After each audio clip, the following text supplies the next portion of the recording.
Yo guys, what's up? This is me, Sangke Janjan. I'm back for another vlog today. Kamusta po kayo mga kababayan? At ito, pag-usapan po natin mga sangkay, ang isang kalsada doon po sa Bohol na gusto po nating i-address ngayon dahil kawawa po yung mga kababayan natin doon mga sangkay na nagsasuffer. At alam nyo, ayon po sa mga di umano'y mga sinasabi ng mga taga roon mga sangkay, ginagawa lamang daw po itong pangakuan, tapos sinisemento yung ibang part. Yung ibang pang part mga sangkay hindi po matapos-tapos dahil nga po, ewan ko mga sangkay kung ano nangyayari. No, ngayon, i-address po natin ang sa ganun. Masimento na po ito, no? Kasi kawawa po yung mga kababayan natin doon kasi yung kalsada mga sangkay, aakalain nyo talaga na paliguan ng kalabaw.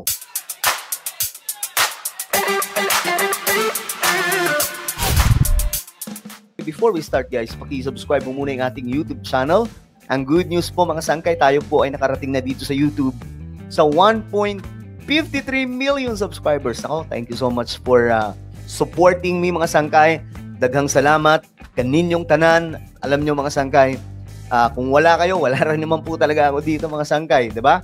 So thank you so much. Mula po noong 2017 hanggang ngayon ay hindi nyo po ako iniwan at patuloy po kayong sumuporta. At eto, sa mga hindi pa po dyan nakakapag-subscribe, makikita nyo po yung subscribe button sa baba ng video na to.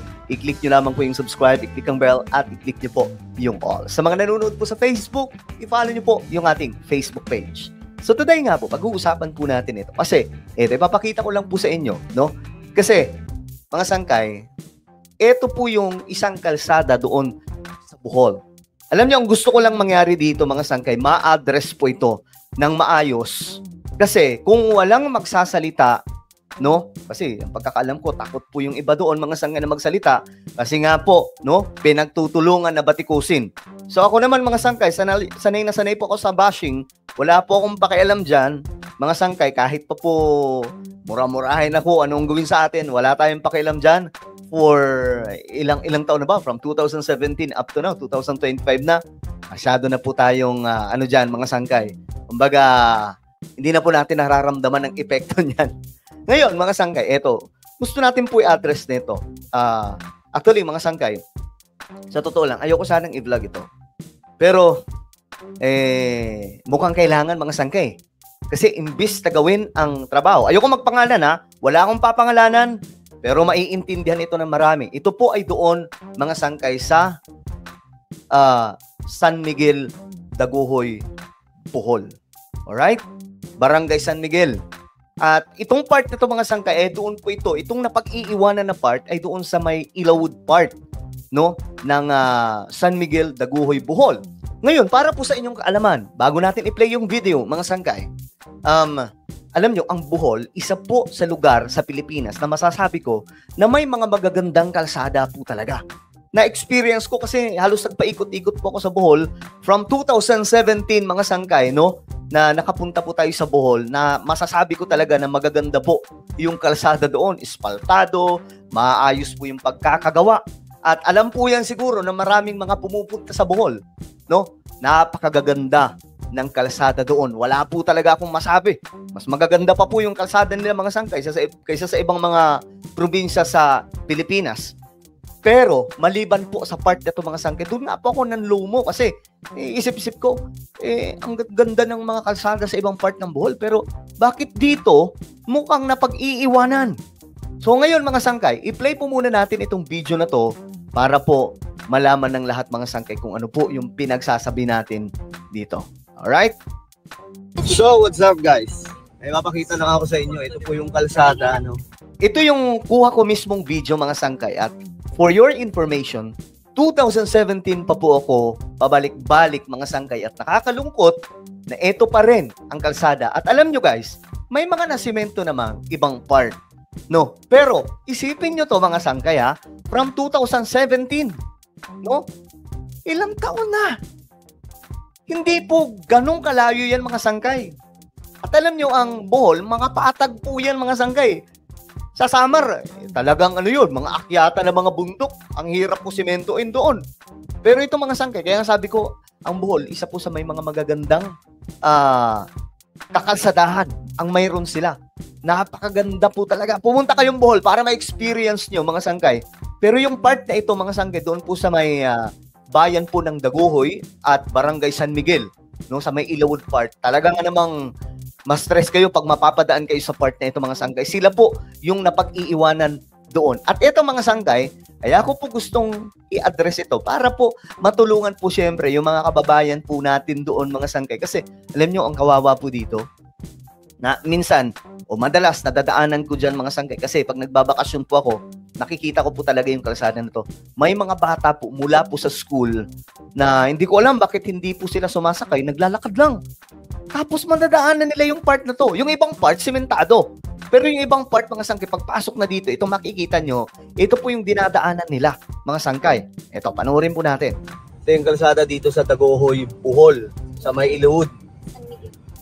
Kitang-kita nyo naman kung gaano kalala yung putik dito, lalong-lalo na pag hindi summer kasi maulan na ngayon eh. Kaya yung kotse natin ay lumalangoy. So sabi nila, sabi sa mga kwento, ginagawa lang daw kung pangakuan itong mga buwakang politiko kung sino-sino ba ang mga yan. Hanggang ngayon, hindi pa rin naaayos tong kalsada. So i-call out natin kung sino man ang mga namumuno dito sa Bohol. Lalong-lalo na po dito sa sa may San Miguel, Daguhoy, Bohol. No? Itong Ilawod na part. Ginagawa nyo lang daw itong pangakuan eh. Pagdating ng eleksyon, sasabihin ninyo na aayusin yung kalsada, dadaan na lang yung ilang taon, hindi nyo na mapapaayos, makakalimutan nyo na. So mahiya-hiya naman kayo sa pagmumukha ninyo. Ayan yung kalsadang to, dinadaanan to, kumbaga ito po ay farm to market road. Sana. Ito yung dinadaanan, paghahatid ng mga produkto galing po sa mga sakahan, yung mga farmers po natin, sana ayusin nyo po ito. Kasi binoto kayo ng mga taga rito eh. Pambira, nakakadismaya to. Pataan-daan kami dito, itong kalsadang to. Yun yung paulit-ulit na kwento sa amin eh. Na matagal na daw itong ginagawa lamang na pangakuan ng mga politiko. So, ipakita nyo, kita nyo. Kita nyo, mukha pa ba yung kalsada? Mukha na tong mukha na tong lunayan ba ng kalabaw? Paliguan ng kalabaw to eh. Grabe. Anak ng tuko Di ba kayo nahihiya? Binoto kayo ng taong bayan. Pakita mo nga.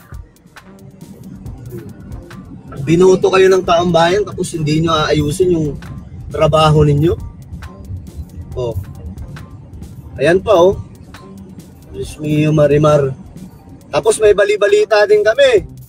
Yung mga senior citizen nyo dito sa Bohol, no?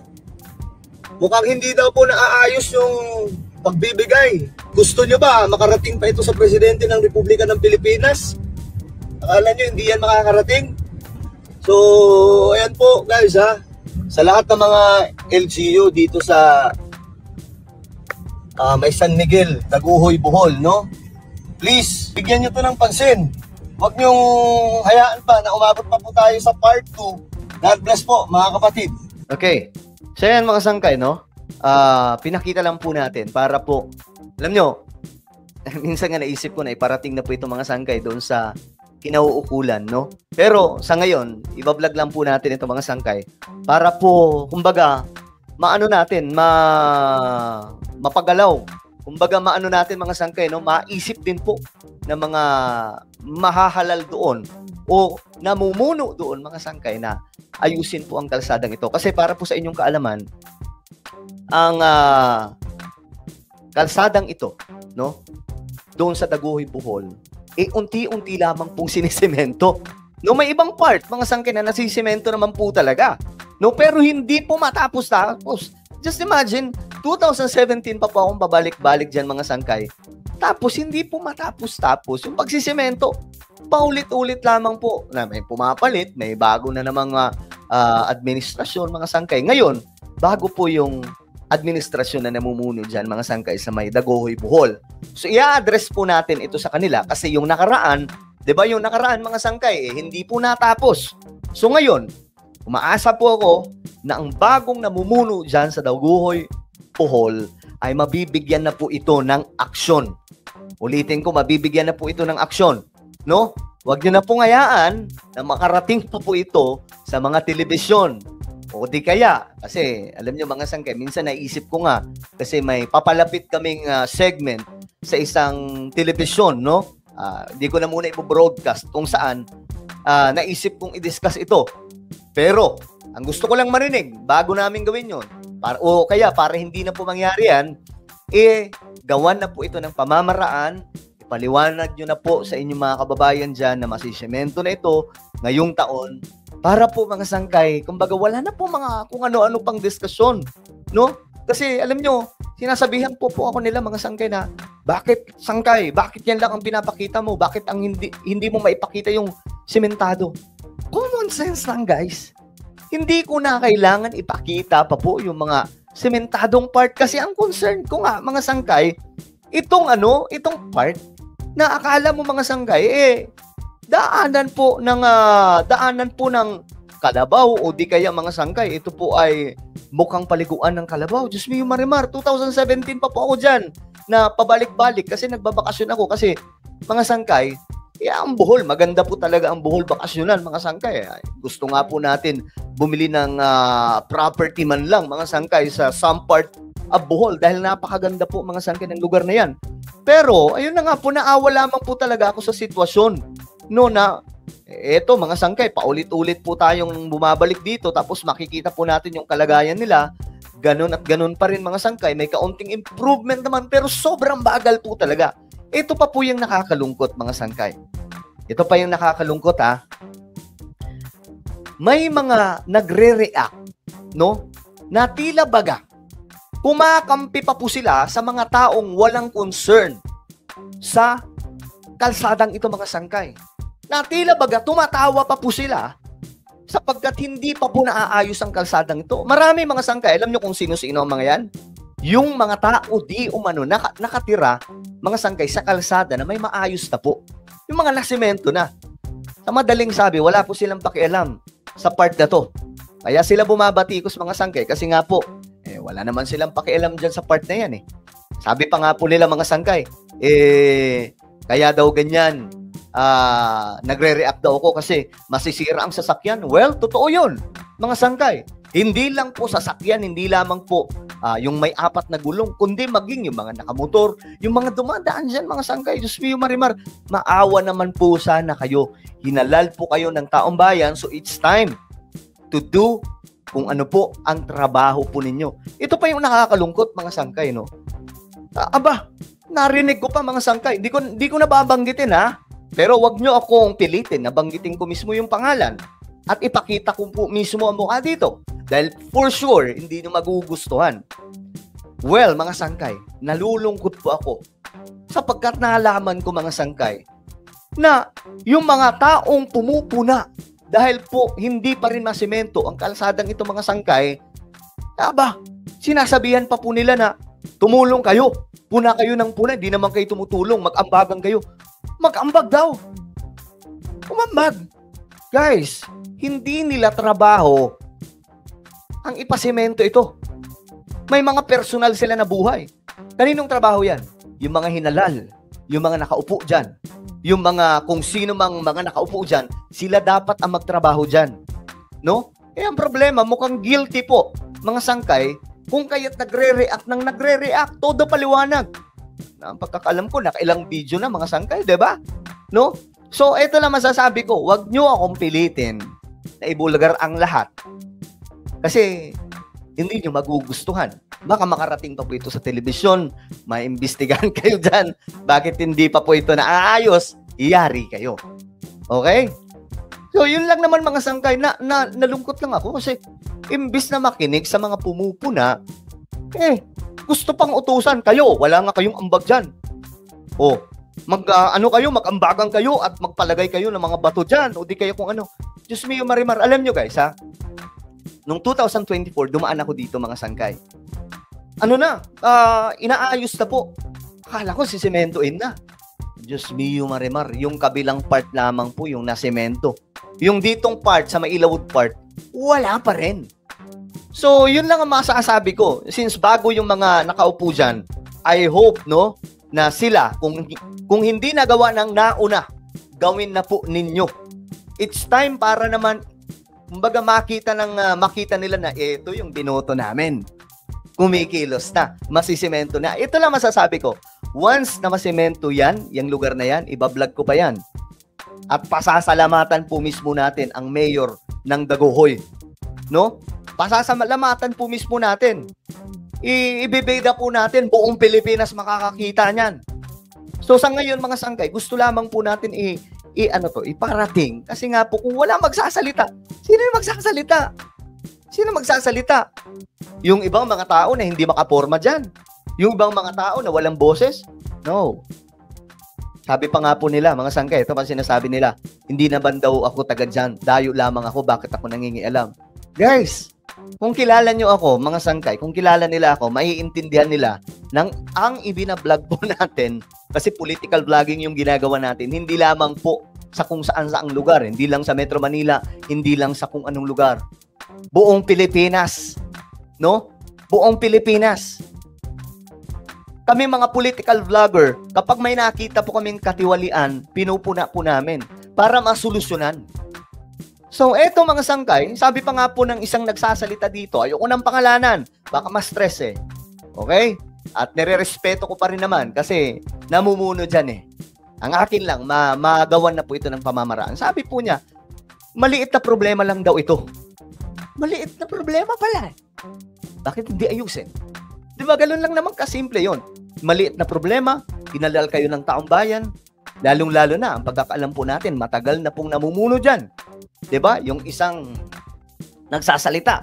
Kung matagal nang namumuno, dapat may nakikita po na resulta pagdating po sa kalsada. Papayag ba kayo na pag-iiwanan kayo ng ibang mga lugar sa Bohol? Ang gaganda na po ng mga kalsada nila. Tapos, sa inyo, sa part na ito, mga sangkay, nagmumukha kayong mga inutil niyan. Kasi sila, yung ibig sabihin lamang nun, magagaling sila. Kayo hindi. Kasi sila, yung ibang mga lugar sa Bohol, naka-espalto yung kalsada. Alam nyo guys kahit mga kasuluk-sulukan po ng Bohol, may kalsada, dun nga po ako humanga eh. Ang galing ng Bohol. Hindi lamang isa yung daanan, napakaraming daanan. Kahit po yung mga liblib na lugar, may daanan.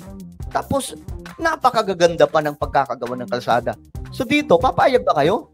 Magmumukha kayong inutil kung ang ibang part ng Bohol, ayos na yung kalsada. Tapos sa inyo, hindi pa rin. Hindi po ba mga sangkay? Abay, pambihira. So it's time para, kumbaga, magpasikat. Magpasikat kayo sa inyong mga kababayan. Nung magpakitang gilas kayo sa inyong mga kababayan, hindi yung tipong kapag may nagtatanong sa inyo, pipersonalin nyo. No? Idadaan nyo, pinipersonal nyo yung mga taong nagtatanong, yung mga taong pumupuna. Hindi po ganun. Natural na may pumupuna dahil may kapuna-puna. Tama po ba? 'Di ba? Natural na may pumupuna dahil unang-una, kayo ang namumuno dyan. O 'di ba? Kaya nga tinamaan. 'Di ba? Kaya nga tinamaan. Ako mga sangkay, mataas ang respeto ko sa mga nahahalal. Lalong-lalo na po kung gumagawa at kumikilos naman po talaga para sa kapakanan ng mga kababayan po natin. So, ayun lang mga sangkay, gusto ko lang talaga ma-address to kasi napag-iiwanan po ang lugar na ito. Sa ibang part ng Bohol, ang gaganda na po ng kalsada. Diyos me, Marimar. Tapos dito, 2017 pa po ako dumadaan dyan. Mga sangkay, ganun pa rin ang kalsada. Diyos me, Marimar. Minsan nga, gusto ko nang itanong to eh. Pero wag muna natin gawin. Bigyan lang po muna natin ng pagkakataon naman yung bagong namumuno dyan sa Daguhoy, Bohol na maayos to. Okay? Na maayos to. Hindi yung tipong yung isa depensa ng depensa. Ngayon tuloy, ang nangyari, sa dami ng kanyang sinabi, kailangan na po niyang patunayan na totoo yung kanyang sinasabi. Okay? Lalong-lalo na po yung sinasabi niya na wala daw po siyang tinatanggihan na mga humihingi ng tulong. O guys, kayong mga, kung may problema kayo, puntahan nyo na lamang po siya. Kasi sabi po niya, walang tinatanggihan eh. 'Di ba? Tumutulong ng kusa, nangungutang pangaraw. 'Di ba? Pero yun lang naman mga sangkay. One more. Itong patungkol sa mga senior citizens. Kasi, nakaraan daw po, okay, nakaraan na namumuno dyan, mga sangkay, nagugulangan daw po yung mga senior citizens. Hindi daw po na ibibigay ng tama. Inihintay pa raw po, mga sangkay, na may pumanaw bago maibigay yung kanilang benepisyo. Nakakalungkot yung ganon. So, wag ganon. Okay? Wag ganon. Wag nating hayaan na mabulgar ko Dahil pag nabulgar po, kawawa kayo. Yun lang ang masasabi ko. Ito yung mga benepisyo ng mga senior citizens. Okay, basahin lamang po natin. Okay. Ito, bilang pagpapahalaga sa senior citizens, nilagdaan ni PBBM ang Expanded Centenarian Act na magbibigay ng 10,000 cash gift sa mga Pilipinong may edad na 80 years old. Okay? Ibigay nyo yan para sa mga senior citizens yan. Hindi yung tipong hihintayin pa, pumanaw bago maibigay yan. No, walang nakalagay dito. Okay? Walang nakalagay dyan. Ayan po, yung Expanded Centenarians Act, Republic Act number 11982. Okay, lahat ng Pilipinong edad 80 years old pataas nakatira man sa loob o labas ng bansa makakatanggap ng 10,000 na cash gift pagdating ng edad na 80, 85, 90 at 95. Okay? Nagkakaintindihan po ba tayo? Okay? Tapos yung umabot naman sa 100 years old, 100,000 yung ibibigay at mayroon pong letter mula po sa presidente ng Pilipinas. So, wala po akong ibang intensyon dito, mga sangkay, kundi matulungan yung mga naroon po sa lugar na yan, mga sangkay. Kasi, eto tingnan po ninyo, maliban po dito sa hindi na nga maayos yung kalsada, tingnan nyo, ano nakikita nyo? Hindi po ba yung kalsadang to, mukha na pong gubat? Mga nagkakaanuhan na po mga sangkay yung mga punong kahoy. Ayan po, unti na lang magkakaanuhan na, matatakpan na po yung kalsada ng mga damo-damo at mga punong kahoy. So, sana wag po ninyong pabayaan yung part na to. No, ito pong sa may San Miguel, sa may Ilawod part ng Daguhoy, Bohol. Alright? So, yun lang naman. Wag natin palakihin to dahil hindi nyo magugustuhan. Okay, hindi niya magugustuhan kasi lalabas at lalabas ang marami pang baho kung hindi po ninyo aayusin ito. Ako, nire-respeto ko lahat ng mga namumuno dyan. I pray, no, na sa susunod, makikita po natin ito mga sangkay, sementado na hanggang doon. Sa pinakaunahan pa, kasi yung pinakita ko, hindi pa po yan yung pinakaano talaga eh. Hindi pa po yan yung pinaka malawak.